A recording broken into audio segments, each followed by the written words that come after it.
세상에는 그 어떤 인연보다 끊어내기 힘든 관계가 있습니다. 그 중에서도 핏줄로 이어진 가족이라는 이름은 때로는 세상 가장 따뜻한 울타리가 되기도 하지만 어떤 이에게는 평생을 짓누르는 고통스러운 굴레가 되기도 합니다. 오늘 들려드릴 이야기는 바로 그 지독한 굴레를 끊어내기까지 수십 년의 아픔을 견뎌내야 했던 한 여성의 고백입니다. 이 이야기가 비슷한 상처를 안고 살아가는 분들께 작은 위로와 공감이 되기를 바랍니다. 저희의 이야기에 귀 기울여 주시는 여러분의 관심과 공유가 더 많은 이들에게 용기와 희망의 메시지를 전하는 큰 힘이 됩니다. 저는 이제 40대에 접어든 두 남동생을 둔 평범한 여성입니다. 하지만 제 삶을 오랫동안 핥히었던 지독한 악연은 다름 아닌 저를 낳아준 엄마였습니다. 차라리 완전히 남이었다면 정리하기가 쉬웠을까요? 하지만 혈연이라는 이름은 때로 세상 가장 잔인한 족쇄가 되었습니다. 그러나 시간이 걸릴 뿐 세상 모든 일은 결국 순리대로 제자리를 찾아가는 법이더군요. 가족 모두를 지치게 하고 또 지치게 했던 엄마는 결국 누구도 예상치 못한 비참한 결말을 맞이했습니다. 살면서 단 한 번쯤은 이 얽히고 설킨 이야기를 어딘가에 속 시원히 털어놓고 싶어 이렇게 용기를 내어봅니다. 저희 부모님은 어린 나이에 불같은 연애 끝에 일찍 결혼하셨다고 합니다. 제가 태어났을 때 엄마의 나이는 고작 22살이었습니다. 너무 이른 시작이었을까요? 부모님의 관계는 저희 삼남매가 아주 어릴 때부터 이태롭게 삐걱거리기 시작했습니다. 엄마는 늘 아빠가 고리타분하고 재미없는 사람이라며 비난했고, 아빠는 그런 엄마가 이기적이고 제멋대로라며 저희에게 험담을 늘어놓았습니다. 어린 저희에게 부모님의 싸움은 일상이었습니다. 하지만 그 삭막한 집안에도 유일한 안식처가 있었습니다. 바로 외할머니셨습니다. 집에서 그리 멀지 않은 곳에 혼자 사시던 외할머니를 저와 동생들은 부모님보다 더 좋아하고 따랐습니다. 맞벌이로 바쁘셨던 부모님은 저희를 외할머니 댁에 맡기는 날이 잦았고, 할머니는 저희를 친손주 이상으로 아끼고 보듬어 주셨습니다. 외할머니께는 엄마와 외삼촌 두 분의 자식이 계셨지만 외삼촌은 제가 태어난 해의 병으로 일찍 세상을 떠나셨다고 했습니다. 그래서일까요? 할머니는 유일하게 남은 딸의 핏줄인 저희 삼남매에게 당신의 모든 사랑을 쏟아부으셨습니다. 할머니의 따뜻한 밥과 다정한 이야기는 부모님의 냉기 속에서 얼어붙던 저희의 마음을 녹여주는 유일한 온기였습니다. 시간이 흘러 제가 11살이 되던 해부터 집안의 분위기는 급격히 나빠졌습니다. 이전까지는 서로를 못마땅해하며 말로 다투던 두 분이 그때부터는 서로를 잡아먹을 듯이 싸우며 물건을 집어 던지기 시작했습니다. 그 끔찍한 불화의 원인은 아빠의 외도였습니다. 하지만 콩가루 집안이라는 말이 있듯 엄마 역시 아빠의 외도를 알게 되자마자 똑같이 맞바람을 피우기 시작했습니다. 결국 부모님은 제가 15살이 되던 해에 이혼하셨습니다. 아빠는 당시 만나던 여성과 새 출발을 하고 싶어 했습니다. 아빠는 저희에게 미안하다는 말만 남긴 채 저희를 냉정하게 외면했습니다. 엄마는 마침 만나던 남자가 잠시 없던 때였습니다. 엄마는 아빠에게 양육비를 일시불로 받고 재산 분할해서 더 유리한 몫을 챙기는 조건으로 저희 삼남매를 데려왔습니다. 자식을 위해서가 아닌 철저히 돈을 위한 계산적인 선택이었습니다. 그래도 아빠는 최소한의 미안함은 있었는지 가끔 연락해서 용돈을 보내주고 1년에 한두 번은 만나 밥을 사주기도 했습니다. 나이가 들면서 저는 아빠를 그저 자식보다 자기 인생이 더 중요했던 사람, 그래도 최소한의 죄책감은 가졌던 사람 정도로 생각하며 마음에서 정리하게 되었습니다. 하지만 엄마는 달랐습니다. 이혼 후 엄마는 저희를 데리고 산지 1년도 채 되지 않아 새로운 남자를 만났고 심지어 그 남자를 버젓이 집으로 데려왔습니다. 한창 예민한 사춘기였던 저희는 엄마와 낯선 아저씨가 거실에서 밤늦도록 술을 마시고 닭살 돋는 애정 행각을 벌이는 소리를 방 안에서 고스란히 들어야 했습니다. 제가 견디다 못해 밖에서 만나달라고 부탁하면 엄마는 오히려 저를 아빠 닮아 꼴보기 싫다며 악을 썼습니다. 너희 아빠처럼 안 버리고 데리고 있는 것만 해도 고마운 줄 알아. 싫으면 너희가 나가. 그 소리를 듣는 순간 엄마에게서 모성애라는 것을 기대하는 건 불가능하다는 것을 깨달았습니다. 결국 둘째 동생이 외할머니께 전화해 울면서 힘든 상황을 털어놓았고 모든 것을 알게 된 할머니는 한달음에 달려와 엄마에게 불호령을 내리셨습니다. 내가 어미가 돼서 애들한테 부끄럽지도 않으냐. 이럴 거면 당장 손주들 내가 데려다 키우겠다. 넌 애들이 아니라 돈 때문에 양육권을 가져온 개로구나. 그렇게 저희 삼남매는 외할머니 댁에서 살게 되었습니다. 엄마는 귀찮은 짐을 덜었다는 듯 얼씨구나 좋다 하며 저희를 할머니에게 맡겨버렸습니다. 그 후 엄마는 아주 가끔 정말 어쩌다 한 번씩 할머니 댁에 들렀습니다. 하지만 저희를 보러 온 것이 아니었습니다. 바로 할머니에게 돈을 뜯어내기 위해서였습니다. 엄마는 아빠에게서 받은 재산 분할금과 양육비로 더 이상 일도 하지 않고 여행을 다니고 남자를 만나며 사치스럽게 생활했습니다. 돈이 떨어질 때마다 할머니를 찾아와 손을 벌렸습니다. 엄마, 나 1000만 원만. 그런 반년은 돈 달라고 안 올게 할머니는 말로는 냉정하게 나무라시면서도 하나뿐인 딸이라는 이유로 끝내 모질게 내치지 못하셨습니다. 할머니가 돈을 쥐어줄 때마다 엄마의 요구는 더욱더 대담하고 뻔뻔해졌습니다. 대학생이 되어 아르바이트를 하던 제가 그 모습을 보고 화를 내도 엄마는 귀담아 듣지도 않았습니다. 널 낳고 키워준 사람이 누군데 어디서 어미한테 대들어? 내 할머니만 챙기지 말고 그 용돈 나한테나 줄 생각해.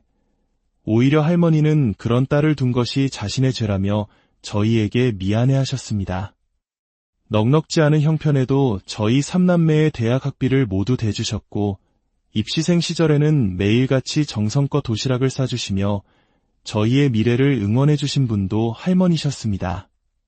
동생들이 군대 훈련소에 입소하던 날 아빠는 먼발치에서나마 배웅하러 나왔지만 엄마는 코빼기도 비치지 않았습니다. 저와 동생들이 모두 직장인이 되자 엄마는 이제 타겟을 저희에게로 돌렸습니다. 키워준 값을 내놓으라며 뻔뻔하게 돈을 요구하기 시작했습니다. 내가 너희 연년생으로 낳고 키우느라 삭신이 쑤신다. 그런 나한테 용돈 100만 원도 못 주니 저희를 실질적으로 키워준 사람은 외할머니셨지만 엄마는 그런 사실은 안중에도 없었습니다. 처음엔 질려서 한두 번 돈을 줬지만 이것이 버릇이 될 것 같아 그 후로는 단호하게 거절했습니다. 그러자 엄마는 저희를 불효막심한 자식들이라며 길길이 날뛰었고 다시 할머니의 주머니를 털기 시작했습니다. 연세가 드신 할머니는 엄마에게 더욱 약해지셨고 저희는 그런 할머니를 지키기 위해 엄마와 싸워야만 했습니다. 그러던 중 엄마는 어떤 아저씨와 재혼을 했습니다. 결혼식도 올리지 않으면서 저희에게는 축의금과 고가의 혼수를 요구했습니다.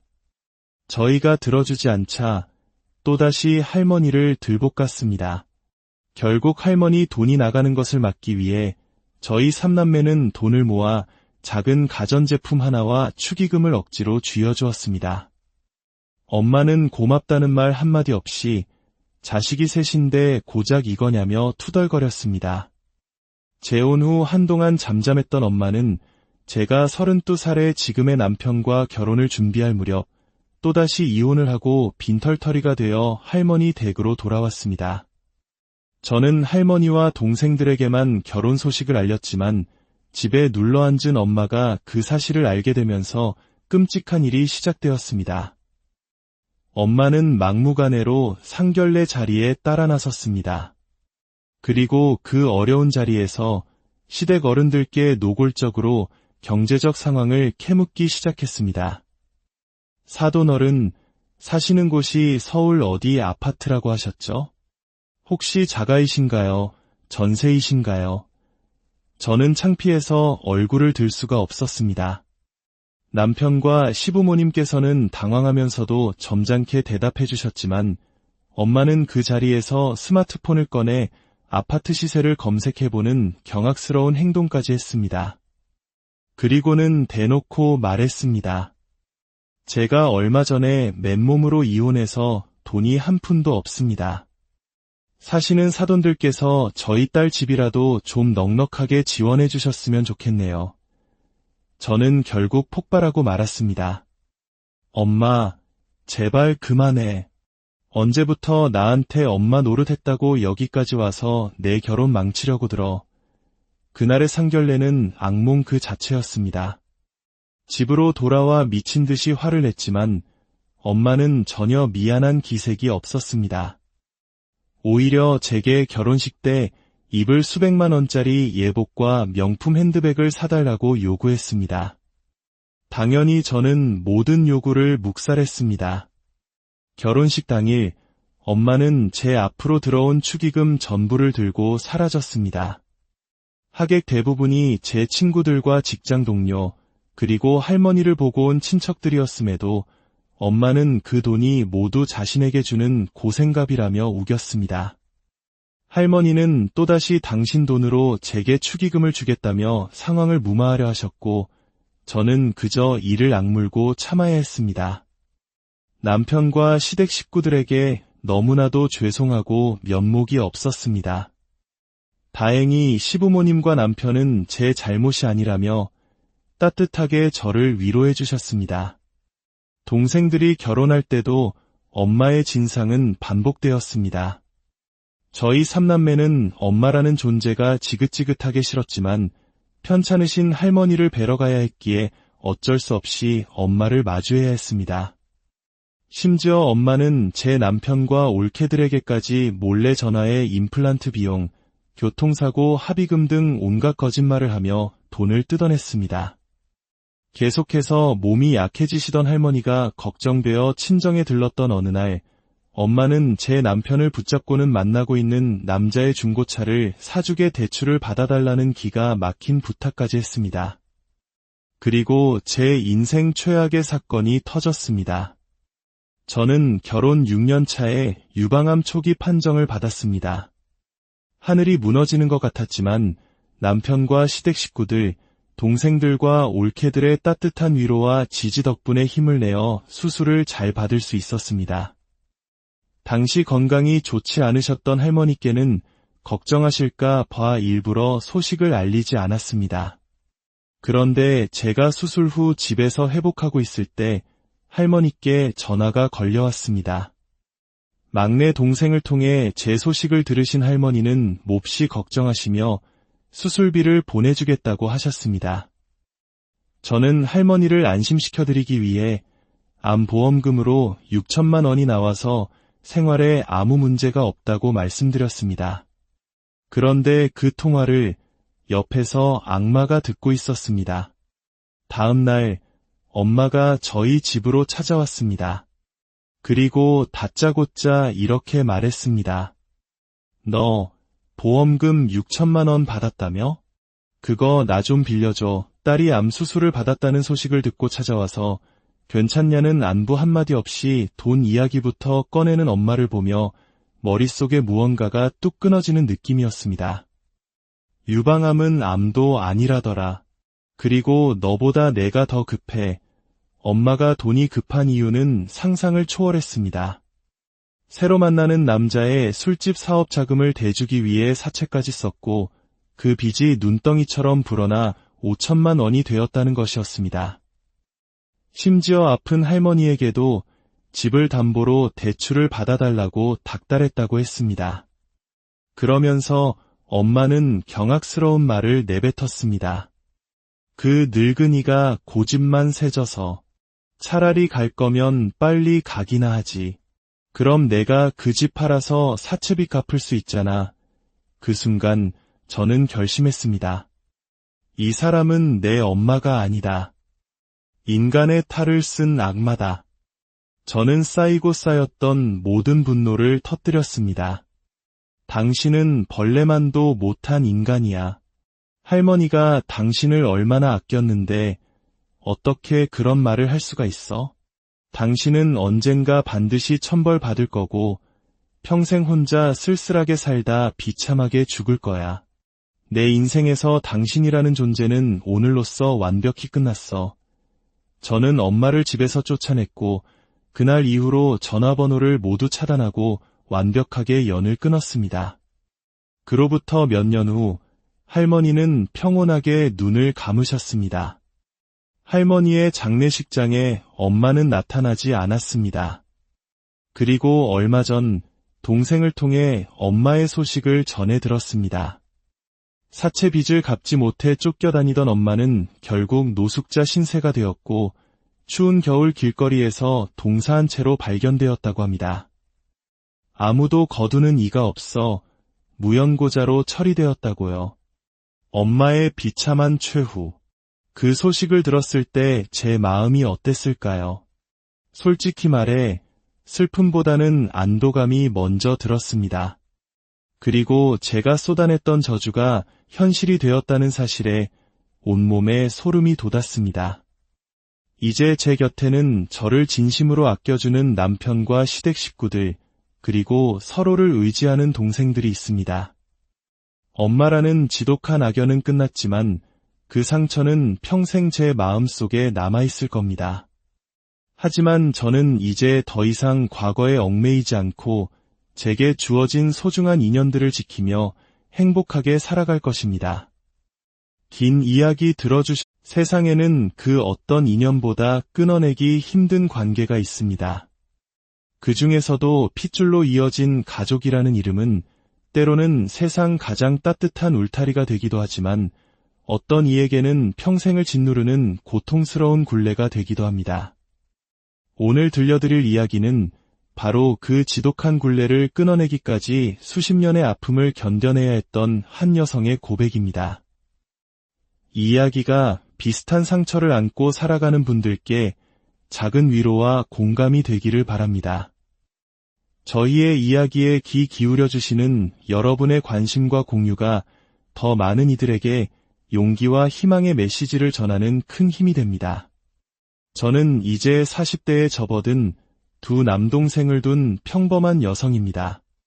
하지만 제 삶을 오랫동안 핥히었던 지독한 악연은 다름 아닌 저를 낳아준 엄마였습니다. 차라리 완전히 남이었다면 정리하기가 쉬웠을까요? 하지만 혈연이라는 이름은 때로 세상 가장 잔인한 족쇄가 되었습니다. 그러나 시간이 걸릴 뿐 세상 모든 일은 결국 순리대로 제자리를 찾아가는 법이더군요. 가족 모두를 지치게 하고 또 지치게 했던 엄마는 결국 누구도 예상치 못한 비참한 결말을 맞이했습니다. 살면서 단 한 번쯤은 이 얽히고 설킨 이야기를 어딘가에 속 시원히 털어놓고 싶어 이렇게 용기를 내어봅니다. 저희 부모님은 어린 나이에 불같은 연애 끝에 일찍 결혼하셨다고 합니다. 제가 태어났을 때 엄마의 나이는 고작 22살이었습니다. 너무 이른 시작이었을까요? 부모님의 관계는 저희 삼남매가 아주 어릴 때부터 이태롭게 삐걱거리기 시작했습니다. 엄마는 늘 아빠가 고리타분하고 재미없는 사람이라며 비난했고, 아빠는 그런 엄마가 이기적이고 제멋대로라며 저희에게 험담을 늘어놓았습니다. 어린 저희에게 부모님의 싸움은 일상이었습니다. 하지만 그 삭막한 집안에도 유일한 안식처가 있었습니다. 바로 외할머니셨습니다. 집에서 그리 멀지 않은 곳에 혼자 사시던 외할머니를 저와 동생들은 부모님보다 더 좋아하고 따랐습니다. 맞벌이로 바쁘셨던 부모님은 저희를 외할머니 댁에 맡기는 날이 잦았고, 할머니는 저희를 친손주 이상으로 아끼고 보듬어 주셨습니다. 외할머니께는 엄마와 외삼촌 두 분의 자식이 계셨지만 외삼촌은 제가 태어난 해의 병으로 일찍 세상을 떠나셨다고 했습니다. 그래서일까요? 할머니는 유일하게 남은 딸의 핏줄인 저희 삼남매에게 당신의 모든 사랑을 쏟아부으셨습니다. 할머니의 따뜻한 밥과 다정한 이야기는 부모님의 냉기 속에서 얼어붙던 저희의 마음을 녹여주는 유일한 온기였습니다. 시간이 흘러 제가 11살이 되던 해부터 집안의 분위기는 급격히 나빠졌습니다. 이전까지는 서로를 못마땅해하며 말로 다투던 두 분이 그때부터는 서로를 잡아먹을 듯이 싸우며 물건을 집어 던지기 시작했습니다. 그 끔찍한 불화의 원인은 아빠의 외도였습니다. 하지만 콩가루 집안이라는 말이 있듯 엄마 역시 아빠의 외도를 알게 되자마자 똑같이 맞바람을 피우기 시작했습니다. 결국 부모님은 제가 15살이 되던 해에 이혼하셨습니다. 아빠는 당시 만나던 여성과 새 출발을 하고 싶어 했습니다. 아빠는 저희에게 미안하다는 말만 남긴 채 저희를 냉정하게 외면했습니다. 엄마는 마침 만나던 남자가 잠시 없던 때였습니다. 엄마는 아빠에게 양육비를 일시불로 받고 재산 분할해서 더 유리한 몫을 챙기는 조건으로 저희 삼남매를 데려왔습니다. 자식을 위해서가 아닌 철저히 돈을 위한 계산적인 선택이었습니다. 그래도 아빠는 최소한의 미안함은 있었는지 가끔 연락해서 용돈을 보내주고 1년에 한두 번은 만나 밥을 사주기도 했습니다.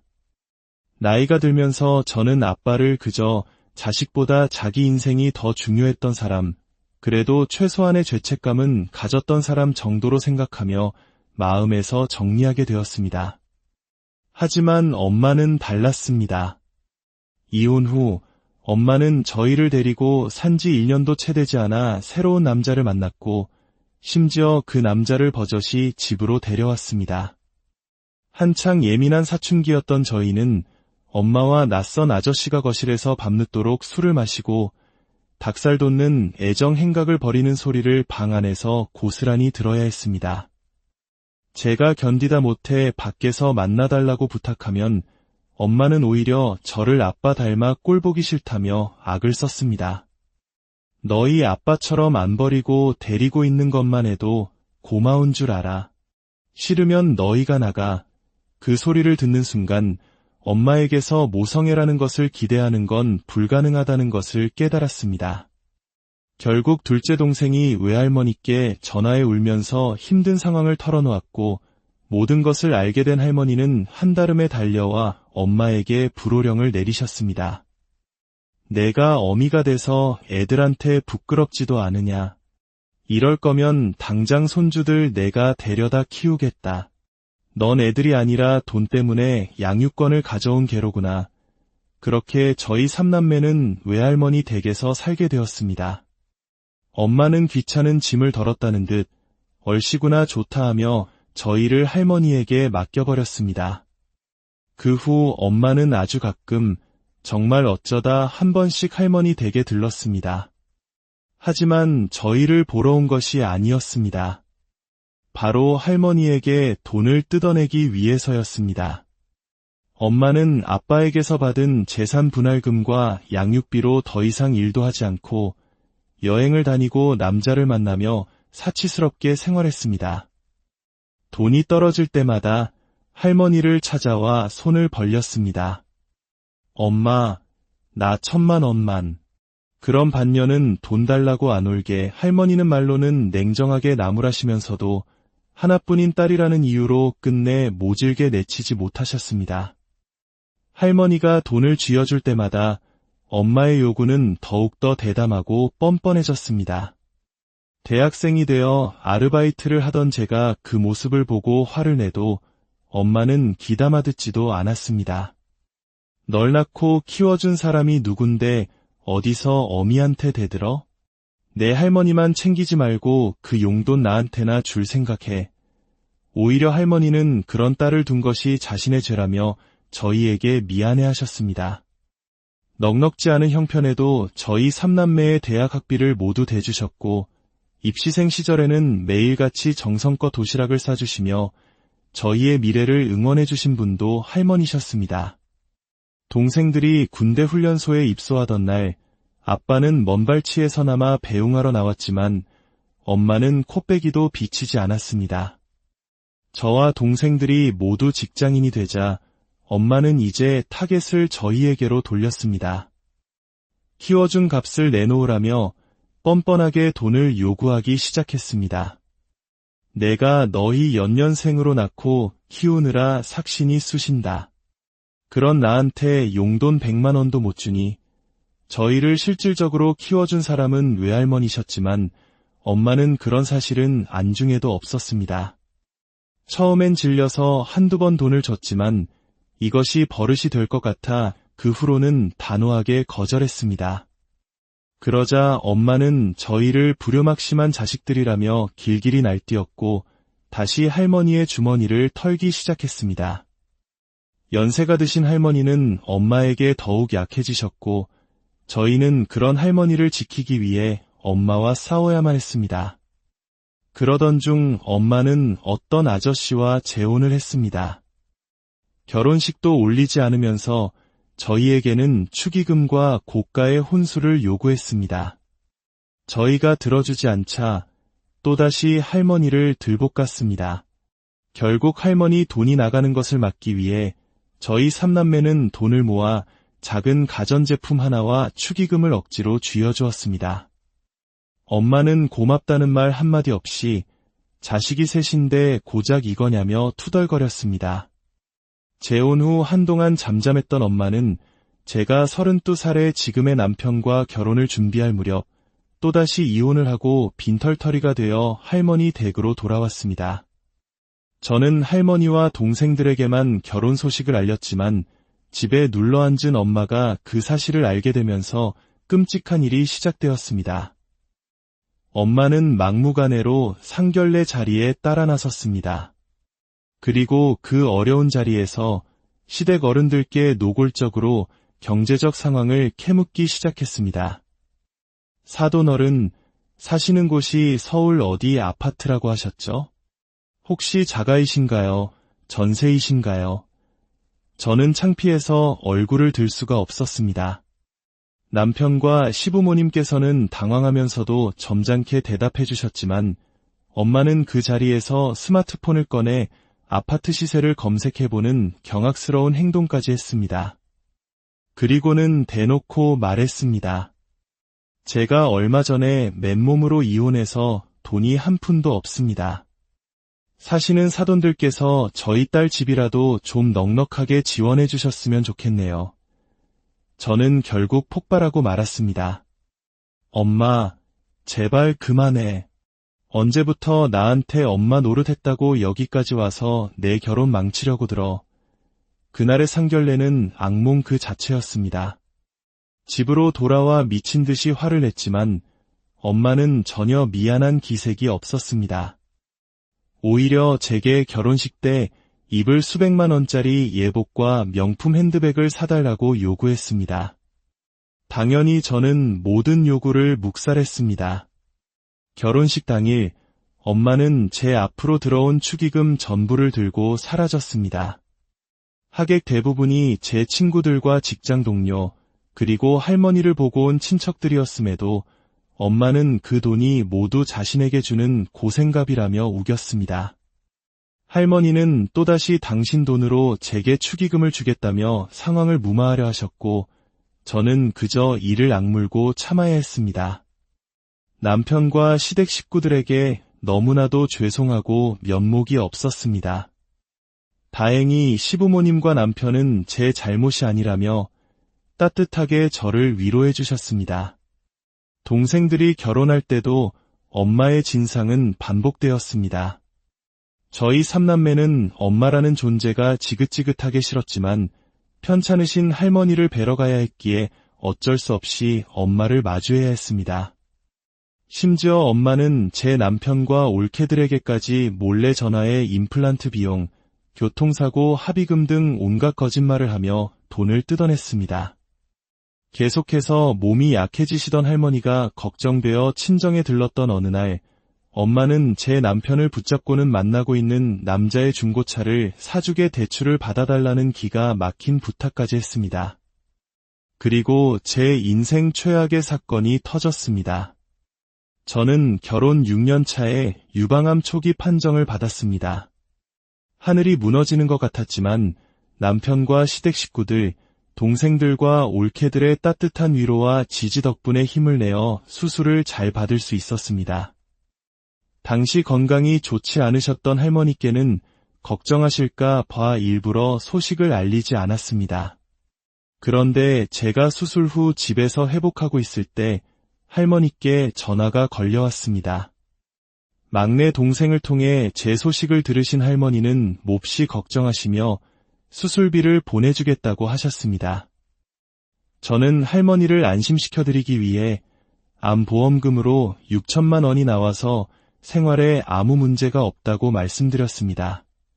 그런데 그 통화를 옆에서 악마가 듣고 있었습니다.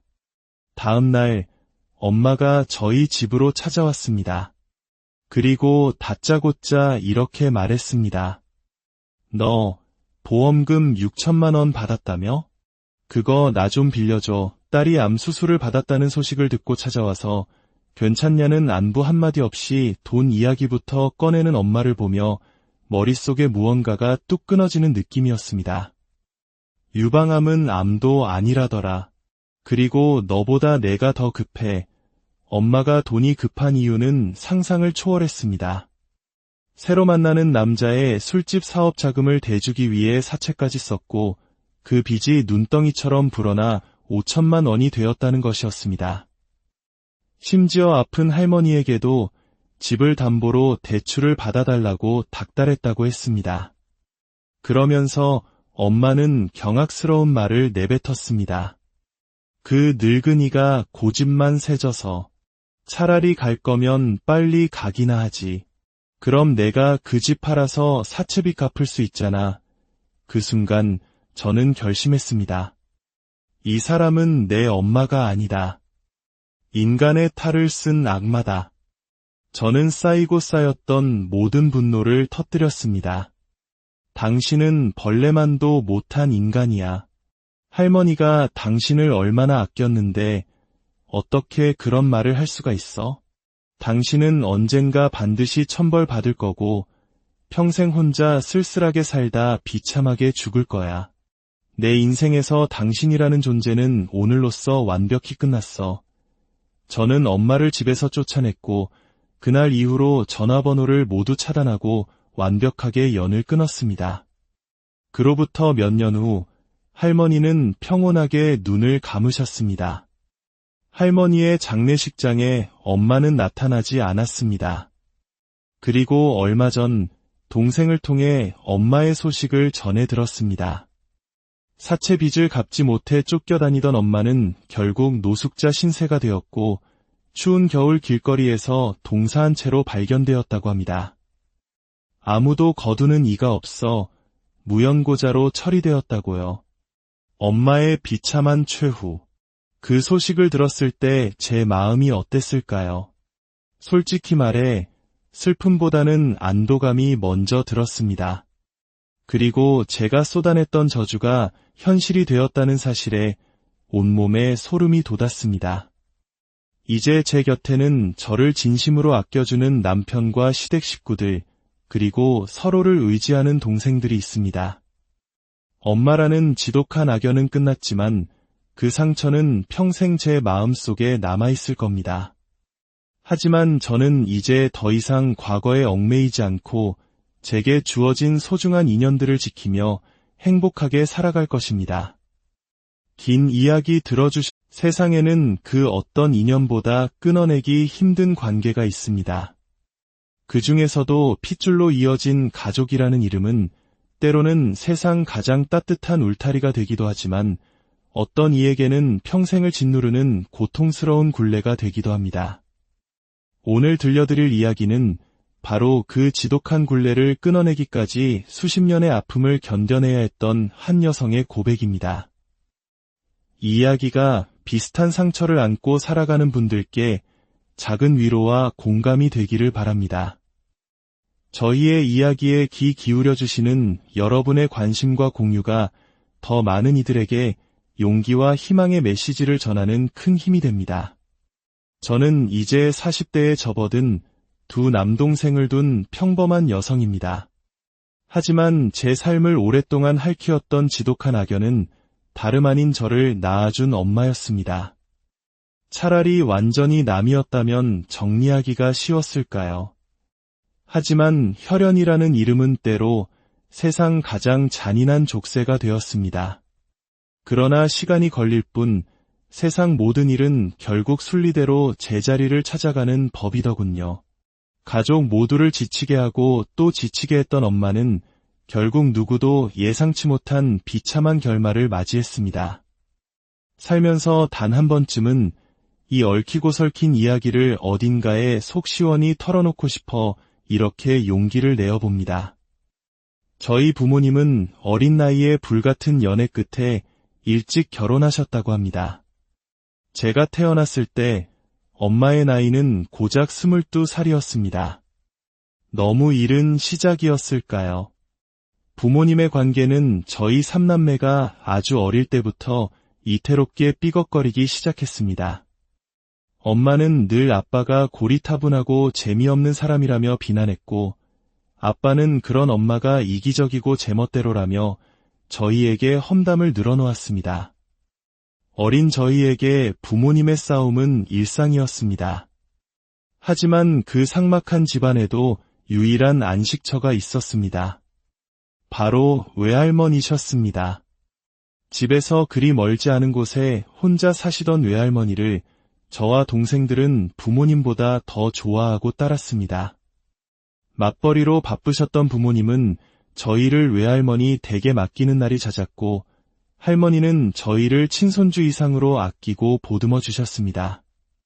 외할머니께는 엄마와 외삼촌 두 분의 자식이 계셨지만, 외삼촌은 제가 태어난 해의 병으로 일찍 세상을 떠나셨다고 했습니다. 그래서일까요? 할머니는 유일하게 남은 딸의 핏줄인 저희 3남매에게 당신의 모든 사랑을 쏟아부으셨습니다. 할머니의 따뜻한 밥과 다정한 이야기는 부모님의 냉기 속에서 얼어붙던 저희의 마음을 녹여주는 유일한 온기였습니다.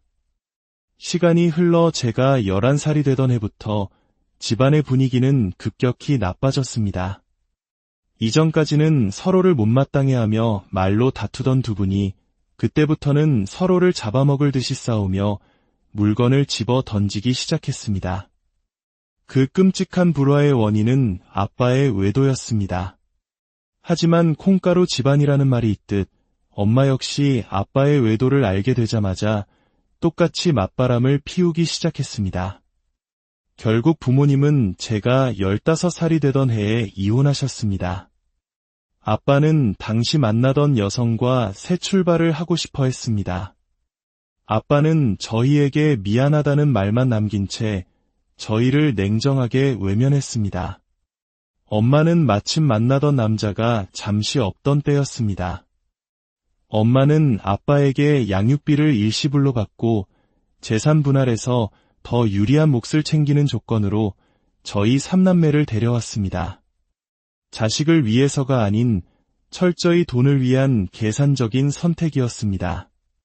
그래도 아빠는 최소한의 미안함은 있었는지 가끔 연락해서 용돈을 보내주고 1년에 한두 번은 만나 밥을 사주기도 했습니다. 나이가 들면서 저는 아빠를 그저 자식보다 자기 인생이 더 중요했던 사람, 그래도 최소한의 죄책감은 가졌던 사람 정도로 생각하며 마음에서 정리하게 되었습니다. 하지만 엄마는 달랐습니다. 이혼 후 엄마는 저희를 데리고 산지 1년도 채 되지 않아 새로운 남자를 만났고 심지어 그 남자를 버젓이 집으로 데려왔습니다. 한창 예민한 사춘기였던 저희는 엄마와 낯선 아저씨가 거실에서 밤늦도록 술을 마시고 닭살 돋는 애정 행각을 벌이는 소리를 방 안에서 고스란히 들어야 했습니다. 제가 견디다 못해 밖에서 만나달라고 부탁하면 엄마는 오히려 저를 아빠 닮아 꼴보기 싫다며 악을 썼습니다. 너희 아빠처럼 안 버리고 데리고 있는 것만 해도 고마운 줄 알아. 싫으면 너희가 나가. 그 소리를 듣는 순간 엄마에게서 모성애라는 것을 기대하는 건 불가능하다는 것을 깨달았습니다. 결국 둘째 동생이 외할머니께 전화해 울면서 힘든 상황을 털어놓았고 모든 것을 알게 된 할머니는 한달음에 달려와 엄마에게 불호령을 내리셨습니다. 내가 어미가 돼서 애들한테 부끄럽지도 않으냐. 이럴 거면 당장 손주들 내가 데려다 키우겠다. 넌 애들이 아니라 돈 때문에 양육권을 가져온 개로구나. 그렇게 저희 삼남매는 외할머니 댁에서 살게 되었습니다. 엄마는 귀찮은 짐을 덜었다는 듯 얼씨구나 좋다 하며 저희를 할머니에게 맡겨버렸습니다. 그 후 엄마는 아주 가끔 정말 어쩌다 한 번씩 할머니 댁에 들렀습니다. 하지만 저희를 보러 온 것이 아니었습니다. 바로 할머니에게 돈을 뜯어내기 위해서였습니다. 엄마는 아빠에게서 받은 재산 분할금과 양육비로 더 이상 일도 하지 않고 여행을 다니고 남자를 만나며 사치스럽게 생활했습니다. 돈이 떨어질 때마다 할머니를 찾아와 손을 벌렸습니다. 엄마, 나 1000만 원만. 그런 반면은 돈 달라고 안 올게 할머니는 말로는 냉정하게 나무라시면서도 하나뿐인 딸이라는 이유로 끝내 모질게 내치지 못하셨습니다. 할머니가 돈을 쥐어줄 때마다 엄마의 요구는 더욱더 대담하고 뻔뻔해졌습니다. 대학생이 되어 아르바이트를 하던 제가 그 모습을 보고 화를 내도 엄마는 귀담아 듣지도 않았습니다. 널 낳고 키워준 사람이 누군데 어디서 어미한테 대들어? 내 할머니만 챙기지 말고 그 용돈 나한테나 줄 생각해. 오히려 할머니는 그런 딸을 둔 것이 자신의 죄라며 저희에게 미안해하셨습니다. 넉넉지 않은 형편에도 저희 삼남매의 대학 학비를 모두 대주셨고 입시생 시절에는 매일같이 정성껏 도시락을 싸주시며 저희의 미래를 응원해주신 분도 할머니셨습니다. 동생들이 군대 훈련소에 입소하던 날 아빠는 먼발치에서나마 배웅하러 나왔지만 엄마는 코빼기도 비치지 않았습니다. 저와 동생들이 모두 직장인이 되자 엄마는 이제 타겟을 저희에게로 돌렸습니다. 키워준 값을 내놓으라며 뻔뻔하게 돈을 요구하기 시작했습니다. 내가 너희 연년생으로 낳고 키우느라 삭신이 쑤신다. 그런 나한테 용돈 100만 원도 못 주니 저희를 실질적으로 키워준 사람은 외할머니셨지만 엄마는 그런 사실은 안중에도 없었습니다. 처음엔 질려서 한두 번 돈을 줬지만 이것이 버릇이 될 것 같아 그 후로는 단호하게 거절했습니다. 그러자 엄마는 저희를 불효막심한 자식들이라며 길길이 날뛰었고 다시 할머니의 주머니를 털기 시작했습니다. 연세가 드신 할머니는 엄마에게 더욱 약해지셨고 저희는 그런 할머니를 지키기 위해 엄마와 싸워야만 했습니다. 그러던 중 엄마는 어떤 아저씨와 재혼을 했습니다. 결혼식도 올리지 않으면서 저희에게는 축의금과 고가의 혼수를 요구했습니다. 저희가 들어주지 않자 또다시 할머니를 들볶았습니다. 결국 할머니 돈이 나가는 것을 막기 위해 저희 삼남매는 돈을 모아 작은 가전제품 하나와 축의금을 억지로 쥐어주었습니다. 엄마는 고맙다는 말 한마디 없이 자식이 셋인데 고작 이거냐며 투덜거렸습니다. 재혼 후 한동안 잠잠했던 엄마는 제가 32살의 지금의 남편과 결혼을 준비할 무렵 또다시 이혼을 하고 빈털터리가 되어 할머니 댁으로 돌아왔습니다. 저는 할머니와 동생들에게만 결혼 소식을 알렸지만 집에 눌러앉은 엄마가 그 사실을 알게 되면서 끔찍한 일이 시작되었습니다. 엄마는 막무가내로 상견례 자리에 따라 나섰습니다. 그리고 그 어려운 자리에서 시댁 어른들께 노골적으로 경제적 상황을 캐묻기 시작했습니다. 사돈어른, 사시는 곳이 서울 어디 아파트라고 하셨죠? 혹시 자가이신가요? 전세이신가요? 저는 창피해서 얼굴을 들 수가 없었습니다. 남편과 시부모님께서는 당황하면서도 점잖게 대답해 주셨지만 엄마는 그 자리에서 스마트폰을 꺼내 아파트 시세를 검색해보는 경악스러운 행동까지 했습니다. 그리고는 대놓고 말했습니다. 제가 얼마 전에 맨몸으로 이혼해서 돈이 한 푼도 없습니다. 사시는 사돈들께서 저희 딸 집이라도 좀 넉넉하게 지원해 주셨으면 좋겠네요. 저는 결국 폭발하고 말았습니다. 엄마, 제발 그만해. 언제부터 나한테 엄마 노릇했다고 여기까지 와서 내 결혼 망치려고 들어. 그날의 상견례는 악몽 그 자체였습니다. 집으로 돌아와 미친 듯이 화를 냈지만 엄마는 전혀 미안한 기색이 없었습니다. 오히려 제게 결혼식 때 입을 수백만 원짜리 예복과 명품 핸드백을 사달라고 요구했습니다. 당연히 저는 모든 요구를 묵살했습니다. 결혼식 당일 엄마는 제 앞으로 들어온 축의금 전부를 들고 사라졌습니다. 하객 대부분이 제 친구들과 직장 동료, 그리고 할머니를 보고 온 친척들이었음에도 엄마는 그 돈이 모두 자신에게 주는 고생갑이라며 우겼습니다. 할머니는 또다시 당신 돈으로 제게 축의금을 주겠다며 상황을 무마하려 하셨고 저는 그저 이를 악물고 참아야 했습니다. 남편과 시댁 식구들에게 너무나도 죄송하고 면목이 없었습니다. 다행히 시부모님과 남편은 제 잘못이 아니라며 따뜻하게 저를 위로해 주셨습니다. 동생들이 결혼할 때도 엄마의 진상은 반복되었습니다. 저희 삼남매는 엄마라는 존재가 지긋지긋하게 싫었지만 편찮으신 할머니를 뵈러 가야 했기에 어쩔 수 없이 엄마를 마주해야 했습니다. 심지어 엄마는 제 남편과 올케들에게까지 몰래 전화해 임플란트 비용, 교통사고 합의금 등 온갖 거짓말을 하며 돈을 뜯어냈습니다. 계속해서 몸이 약해지시던 할머니가 걱정되어 친정에 들렀던 어느 날 엄마는 제 남편을 붙잡고는 만나고 있는 남자의 중고차를 사주게 대출을 받아달라는 기가 막힌 부탁까지 했습니다. 그리고 제 인생 최악의 사건이 터졌습니다. 저는 결혼 6년 차에 유방암 초기 판정을 받았습니다. 하늘이 무너지는 것 같았지만 남편과 시댁 식구들, 동생들과 올케들의 따뜻한 위로와 지지 덕분에 힘을 내어 수술을 잘 받을 수 있었습니다. 당시 건강이 좋지 않으셨던 할머니께는 걱정하실까 봐 일부러 소식을 알리지 않았습니다. 그런데 제가 수술 후 집에서 회복하고 있을 때 할머니께 전화가 걸려왔습니다. 막내 동생을 통해 제 소식을 들으신 할머니는 몹시 걱정하시며 수술비를 보내주겠다고 하셨습니다. 저는 할머니를 안심시켜드리기 위해 암보험금으로 6천만 원이 나와서 생활에 아무 문제가 없다고 말씀드렸습니다.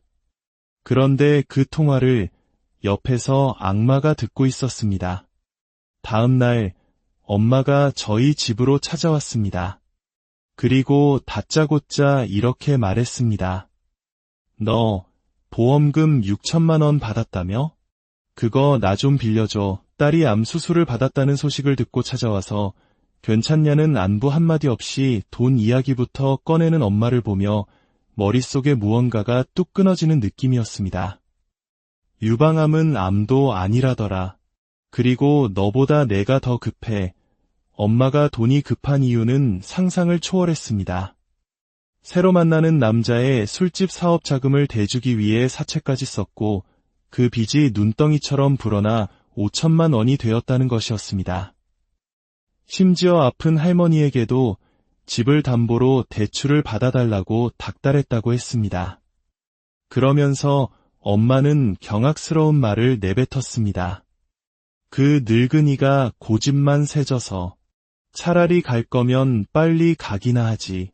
그럼 내가 그 집 팔아서 사채비 갚을 수 있잖아. 그 순간 저는 결심했습니다. 이 사람은 내 엄마가 아니다. 인간의 탈을 쓴 악마다. 저는 쌓이고 쌓였던 모든 분노를 터뜨렸습니다. 당신은 벌레만도 못한 인간이야. 할머니가 당신을 얼마나 아꼈는데 어떻게 그런 말을 할 수가 있어? 당신은 언젠가 반드시 천벌받을 거고 평생 혼자 쓸쓸하게 살다 비참하게 죽을 거야. 내 인생에서 당신이라는 존재는 오늘로써 완벽히 끝났어. 저는 엄마를 집에서 쫓아냈고 그날 이후로 전화번호를 모두 차단하고 완벽하게 연을 끊었습니다. 그로부터 몇 년 후 할머니는 평온하게 눈을 감으셨습니다. 할머니의 장례식장에 엄마는 나타나지 않았습니다. 그리고 얼마 전 동생을 통해 엄마의 소식을 전해 들었습니다. 사채 빚을 갚지 못해 쫓겨다니던 엄마는 결국 노숙자 신세가 되었고 추운 겨울 길거리에서 동사한 채로 발견되었다고 합니다. 아무도 거두는 이가 없어 무연고자로 처리되었다고요. 엄마의 비참한 최후. 그 소식을 들었을 때 제 마음이 어땠을까요? 솔직히 말해 슬픔보다는 안도감이 먼저 들었습니다. 그리고 제가 쏟아냈던 저주가 현실이 되었다는 사실에 온몸에 소름이 돋았습니다. 이제 제 곁에는 저를 진심으로 아껴주는 남편과 시댁 식구들, 그리고 서로를 의지하는 동생들이 있습니다. 엄마라는 지독한 악연은 끝났지만 그 상처는 평생 제 마음속에 남아있을 겁니다. 하지만 저는 이제 더 이상 과거에 얽매이지 않고 제게 주어진 소중한 인연들을 지키며 행복하게 살아갈 것입니다. 긴 이야기 세상에는 그 어떤 인연보다 끊어내기 힘든 관계가 있습니다. 그 중에서도 핏줄로 이어진 가족이라는 이름은 때로는 세상 가장 따뜻한 울타리가 되기도 하지만 어떤 이에게는 평생을 짓누르는 고통스러운 굴레가 되기도 합니다. 오늘 들려드릴 이야기는 바로 그 지독한 굴레를 끊어내기까지 수십 년의 아픔을 견뎌내야 했던 한 여성의 고백입니다. 이 이야기가 비슷한 상처를 안고 살아가는 분들께 작은 위로와 공감이 되기를 바랍니다. 저희의 이야기에 귀 기울여 주시는 여러분의 관심과 공유가 더 많은 이들에게 용기와 희망의 메시지를 전하는 큰 힘이 됩니다. 저는 이제 40대에 접어든 두 남동생을 둔 평범한 여성입니다. 하지만 제 삶을 오랫동안 핥히었던 지독한 악연은 다름 아닌 저를 낳아준 엄마였습니다. 차라리 완전히 남이었다면 정리하기가 쉬웠을까요? 하지만 혈연이라는 이름은 때로 세상 가장 잔인한 족쇄가 되었습니다. 그러나 시간이 걸릴 뿐 세상 모든 일은 결국 순리대로 제자리를 찾아가는 법이더군요. 가족 모두를 지치게 하고 또 지치게 했던 엄마는 결국 누구도 예상치 못한 비참한 결말을 맞이했습니다. 살면서 단 한 번쯤은 이 얽히고 설킨 이야기를 어딘가에 속 시원히 털어놓고 싶어 이렇게 용기를 내어봅니다. 저희 부모님은 어린 나이에 불같은 연애 끝에 일찍 결혼하셨다고 합니다. 제가 태어났을 때 엄마의 나이는 고작 22살이었습니다. 너무 이른 시작이었을까요? 부모님의 관계는 저희 삼남매가 아주 어릴 때부터 이태롭게 삐걱거리기 시작했습니다. 엄마는 늘 아빠가 고리타분하고 재미없는 사람이라며 비난했고, 아빠는 그런 엄마가 이기적이고 제멋대로라며 저희에게 험담을 늘어놓았습니다. 어린 저희에게 부모님의 싸움은 일상이었습니다. 하지만 그 삭막한 집안에도 유일한 안식처가 있었습니다. 바로 외할머니셨습니다. 집에서 그리 멀지 않은 곳에 혼자 사시던 외할머니를 저와 동생들은 부모님보다 더 좋아하고 따랐습니다. 맞벌이로 바쁘셨던 부모님은 저희를 외할머니 댁에 맡기는 날이 잦았고, 할머니는 저희를 친손주 이상으로 아끼고 보듬어 주셨습니다. 외할머니께는 엄마와 외삼촌 두 분의 자식이 계셨지만 외삼촌은 제가 태어난 해의 병으로 일찍 세상을 떠나셨다고 했습니다. 그래서일까요? 할머니는 유일하게 남은 딸의 핏줄인 저희 삼남매에게 당신의 모든 사랑을 쏟아부으셨습니다. 할머니의 따뜻한 밥과 다정한 이야기는 부모님의 냉기 속에서 얼어붙던 저희의 마음을 녹여주는 유일한 온기였습니다. 시간이 흘러 제가 11살이 되던 해부터 집안의 분위기는 급격히 나빠졌습니다. 이전까지는 서로를 못마땅해하며 말로 다투던 두 분이 그때부터는 서로를 잡아먹을 듯이 싸우며 물건을 집어 던지기 시작했습니다. 그 끔찍한 불화의 원인은 아빠의 외도였습니다. 하지만 콩가루 집안이라는 말이 있듯 엄마 역시 아빠의 외도를 알게 되자마자 똑같이 맞바람을 피우기 시작했습니다. 결국 부모님은 제가 15살이 되던 해에 이혼하셨습니다. 아빠는 당시 만나던 여성과 새 출발을 하고 싶어 했습니다. 아빠는 저희에게 미안하다는 말만 남긴 채 저희를 냉정하게 외면했습니다. 엄마는 마침 만나던 남자가 잠시 없던 때였습니다. 엄마는 아빠에게 양육비를 일시불로 받고 재산 분할해서 더 유리한 몫을 챙기는 조건으로 저희 3남매를 데려왔습니다. 자식을 위해서가 아닌 철저히 돈을 위한 계산적인 선택이었습니다. 그래도 아빠는 최소한의 미안함은 있었는지 가끔 연락해서 용돈을 보내주고 1년에 한두 번은 만나 밥을 사주기도 했습니다. 나이가 들면서 저는 아빠를 그저 자식보다 자기 인생이 더 중요했던 사람, 그래도 최소한의 죄책감은 가졌던 사람 정도로 생각하며 마음에서 정리하게 되었습니다. 하지만 엄마는 달랐습니다. 이혼 후 엄마는 저희를 데리고 산지 1년도 채 되지 않아 새로운 남자를 만났고 심지어 그 남자를 버젓이 집으로 데려왔습니다. 한창 예민한 사춘기였던 저희는 엄마와 낯선 아저씨가 거실에서 밤늦도록 술을 마시고 닭살 돋는 애정 행각을 벌이는 소리를 방 안에서 고스란히 들어야 했습니다. 제가 견디다 못해 밖에서 만나달라고 부탁하면 엄마는 오히려 저를 아빠 닮아 꼴보기 싫다며 악을 썼습니다. 너희 아빠처럼 안 버리고 데리고 있는 것만 해도 고마운 줄 알아. 싫으면 너희가 나가. 그 소리를 듣는 순간 엄마에게서 모성애라는 것을 기대하는 건 불가능하다는 것을 깨달았습니다. 결국 둘째 동생이 외할머니께 전화해 울면서 힘든 상황을 털어놓았고 모든 것을 알게 된 할머니는 한달음에 달려와 엄마에게 불호령을 내리셨습니다. 내가 어미가 돼서 애들한테 부끄럽지도 않으냐. 이럴 거면 당장 손주들 내가 데려다 키우겠다. 넌 애들이 아니라 돈 때문에 양육권을 가져온 개로구나. 그렇게 저희 3남매는 외할머니 댁에서 살게 되었습니다.